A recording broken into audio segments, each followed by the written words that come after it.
Hello, just taking a quick look at period and frequency. Now, there are a few simple terms that we're going to need to be taking a look at first so that we kind of understand what's going on. The first one is simple harmonic motion, which is really just a repetitive motion. Now, usually we're looking at this as a back and forth motion, which is what you will see within many things, usually going bounce back, let's say a bungee jumper, bouncing back and forth until it reaches what we call an equilibrium position. This is the position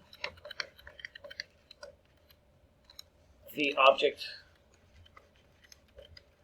will come to rest at.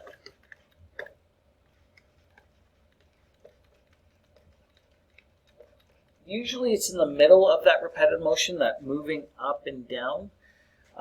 As you move away from the equilibrium position, the displacement is just the distance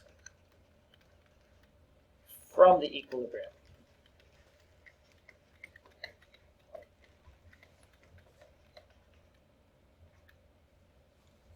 Now, if you want to know what the maximum amount is, this is the amplitude, is the maximum displacement.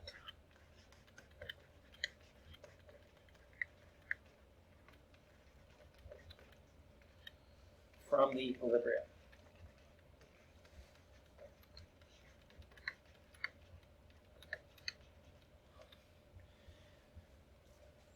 Right? Now, you may be thinking about what does this have to do with an object moving in a circle? Well, let's just take a look at the motion of an object as it goes in a circle. Okay, so this little video here is just showing us in something moving in a circle. Here we see this object's moving in a circle, this yellow object. The red and the blue are showing how the object is moving, and we see that circular motion and that back and forth motion.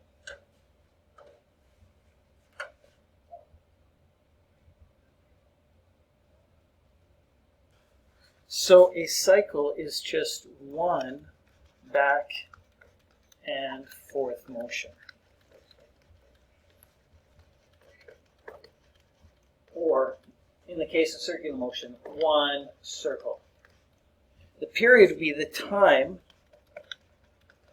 to complete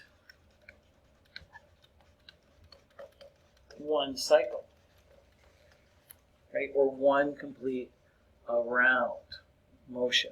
The frequency is simply how many cycles per unit of time.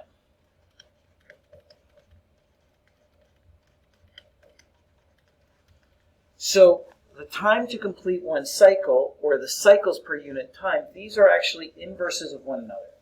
And so on your formula sheet, you see this formula. Period, the capital T, is equal to 1 over the frequency. So what does this look like? Let's just do a couple of examples here. So the first example here, 8 waves crashed on a beach in 36 seconds. What's the period of each wave?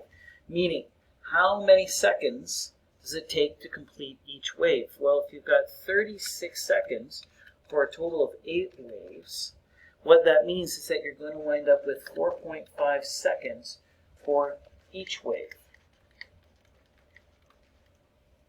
Now, if you want to find out the frequency, meaning how many waves you can get per second, well, that's going to be that you get 8 waves over 36 seconds. Now, this winds up getting 0.22 waves per second. We can also call that hertz, which means only 0.22 of a wave comes each and every single second, which makes sense because one wave takes more than a second. Now, if the period of motion is 0.45, what is the frequency? Well, the formula on the formula sheet looks like this. You can also rearrange it to look like this. So we're going to just take 1 divided by the 0.45 because they're inverses of one another. You wind up with a frequency of 2.2 hertz. Now the other way around, we're looking for the period. We've been given the frequency. So 1 divided by 1.45. That gets you 0.69 seconds. Hope it helps.